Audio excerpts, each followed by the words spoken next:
Well, let's get talking now. Women entrepreneurs have become a topical issue due to their influence in global economies and business today, just as their impact has been felt in most developing countries, including Nigeria. Despite these combinations, women entrepreneurs still suffer a lot of setback and constraints in exploiting their potentials, unlike their male counterparts, as women-owned businesses still remain in the minority. Nigerian women entrepreneurs operate in an unfavorable business environment characterized by various challenges ranging from infrastructural deficit, corruption, low access to high cost of finance, and a weak institution. Well, let's talk more about this. I have joining me live via Zoom. She's a partner at PricewaterhouseCoopers, Esiri Agbeyi. It's good to see you. It's been a while, Esiri. Good to see you, Tolu. Although I can't see your face, though, so let's go. You can hear my voice. All right, then. Let me wish you happy International Women's Day. We are still in that season. You know, it's very important that we take that very seriously. But let's start with this whole issue of breaking the bias. Now, tell me, what is happening? Are we really breaking this bias as expected? No, unfortunately not. Is the simple answer, but have we come a long way already? I think so, and I would say so. But I guess we can do a lot in making sure that that's consistent across board in all industries, in all sectors, and very much so in the political arena.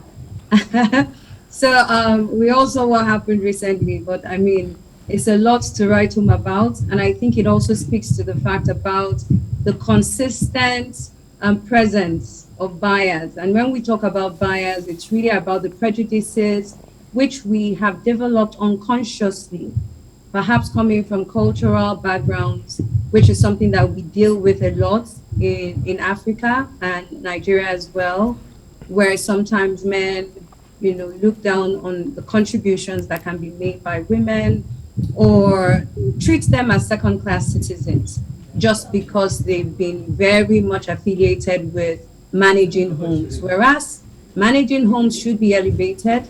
And we're even beginning to see that surveys and assessments are also emphasizing the project management that goes on in the home, which is an experience that we can't do without as individuals, as nations, as societies, and even globally. So if we are putting that on the background, it goes a long way to say how well or how successful nations can be.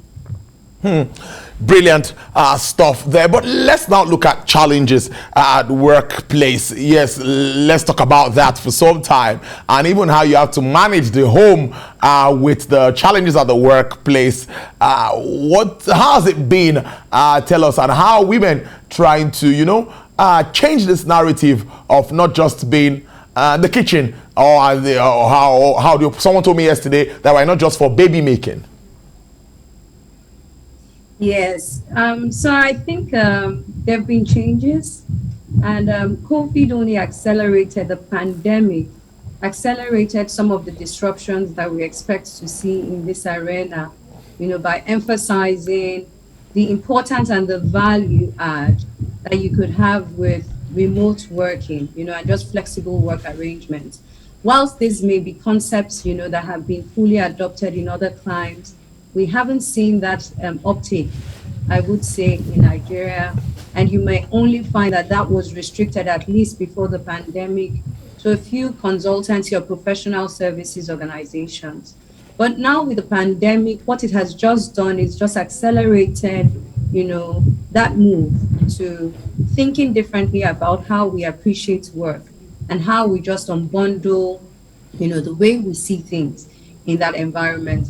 And women now who have to also deal with work and probably don't have the luxury of having hands to support them in their homes, it's a negotiation table that can then be set up to say, how can I, with my employer, perhaps go into a flexible arrangement, work remotely, and to the extent that that's not available, there will always be options, and some of those options might even be the use of nannies or the use of childcare systems. And of course, I know that there are doubts sometimes about those kind of places, but with all of those gaps, there's a lot more professional organizations that are coming up to fill that space.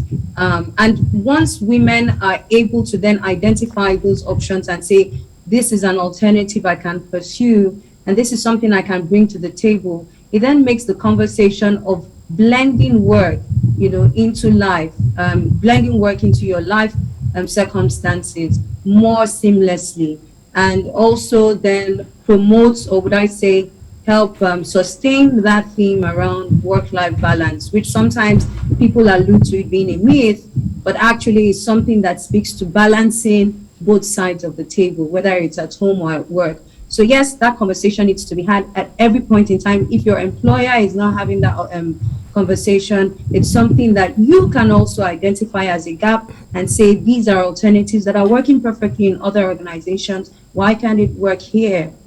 So I think the discussion table has definitely broadened a lot more than we had it before, where physical presence was definitely mandatory to get things done. But now with technology, we're seeing drastic changes, and it's high time, that a lot of organizations take advantage of the benefits that technology presents. Let's now look at your own sector. Let's look at gender equality across your space. How are you guys faring?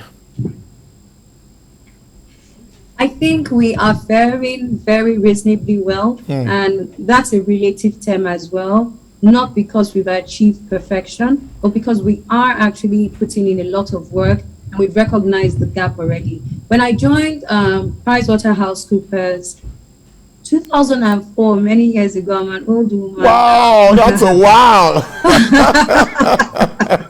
When I joined the firm, there was no female partner in the firm. Every partner was male. But now, surprising to say that we have 31% of the partnership as females. Wow. That's a very, very impressive record.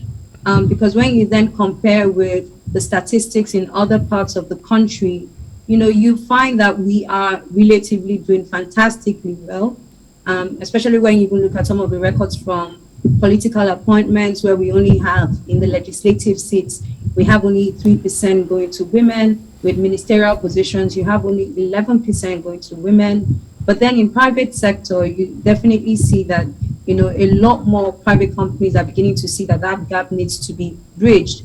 And it's further emphasized as well by the UN SDG goals, which is looking at curing a lot of ills that has made society or the global world at large poor.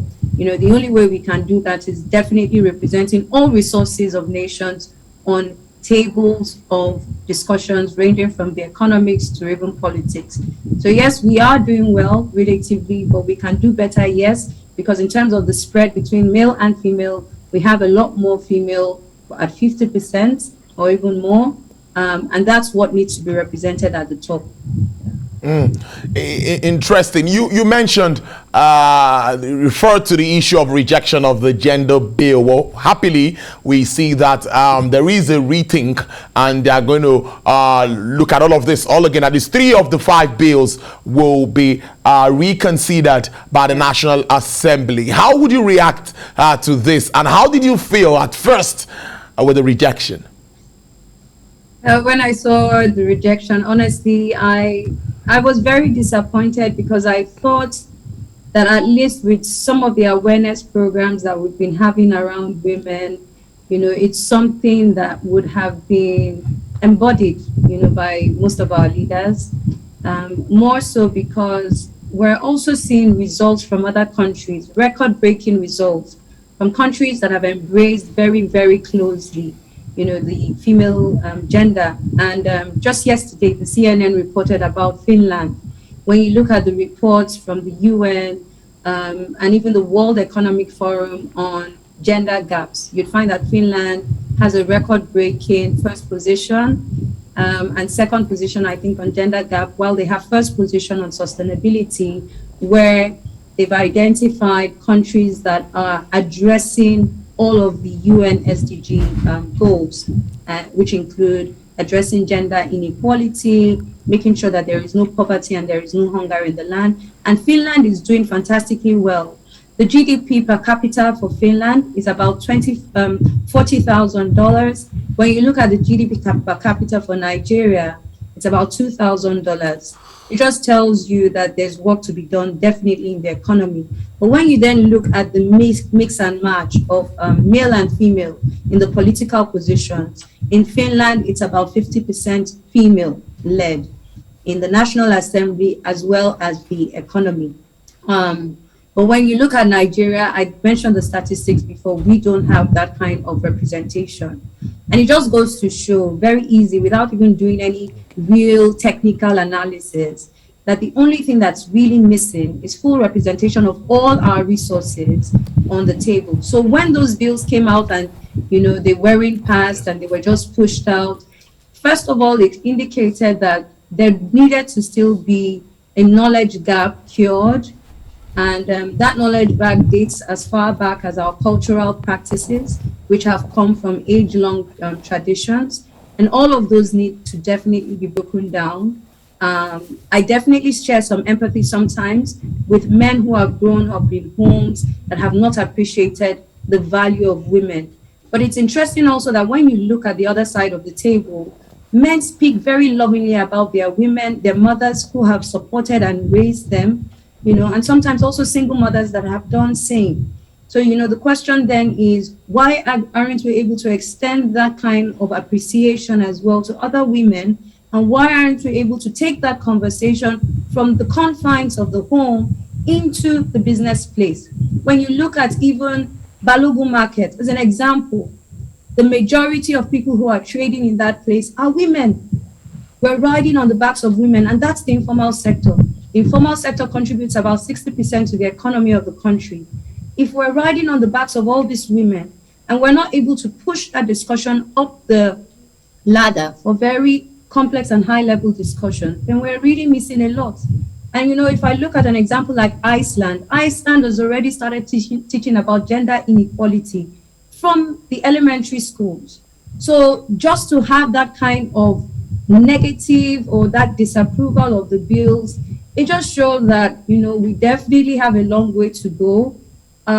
Men, I would say, have a long way to go. Women also have a role to play. And I absolutely loved how we had female representation just going all arms and saying, look, this had to happen.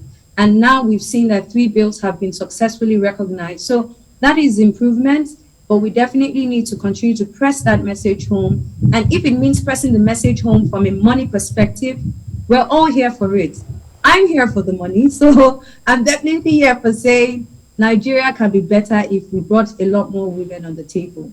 Let me take it from there to the business world. You just talked about Balogun Market, and I see other markets that we can use as example, and we see how active women are. We saw what happened during NSAS, the damage to small businesses and all of that. Now my question is this: do you think that women are getting the kind of support that they should get? We get the CBN having special funds for women. AFDB special funds for women, empowering women. We see all of this. You do all of these reports and all of that. How well is this impacting on the lives of women? Because I say if you empower a woman, you empower a nation. Yeah, so in terms of how well we're doing there, we aren't doing as well.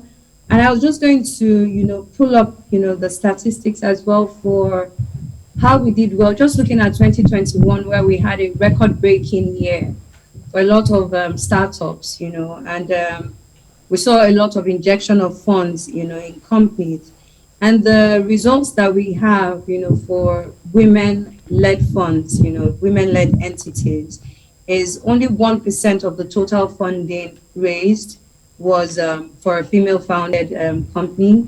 And then we had only less than 7% of the funding, going to female CEOs, according to a report done by, I think, a report titled The Africa Big Deal. So when you look at that statistics, just 1%, when you look at female led companies, and then 7% when you look at the founders as well. It's miserable, to say the least. When the startups raised all of the monies that we saw last year, ranging from, Flutterwave to Kuda as well, the digital bank, it was just impressive to see that a lot of countries are now paying attention to Nigeria, despite the risk rating that we have.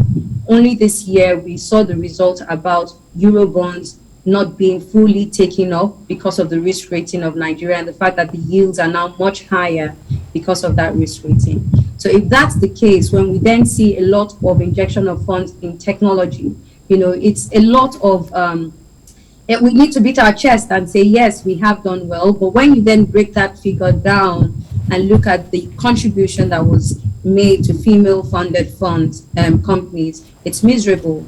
And I think there is a lot of gaps that need to be filled there. It's just making sure also that when we are selecting and identifying these companies that are to be funded, we also have a very diverse and inclusive board. Because whether we like it or not, if you have a board of advisors or financiers that's mostly men, you would find that they would be very much tuned to making decisions based on their own personal biases. And like I said before, biases are things that have come from cultural, influences and much more. And some of that is also down to the fact that our brains very quickly grasp negative information than they do with positive information, which is why bad news trends a lot, and we absolutely love it when there's bad news on the air.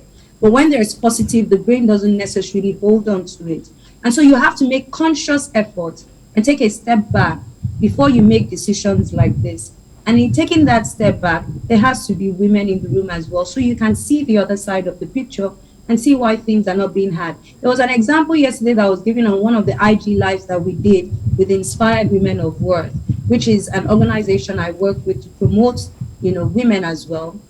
And one of the speakers was talking about how when she was looking to raise funds for her school, it was really difficult because what the banks were asking was, who is the man behind you?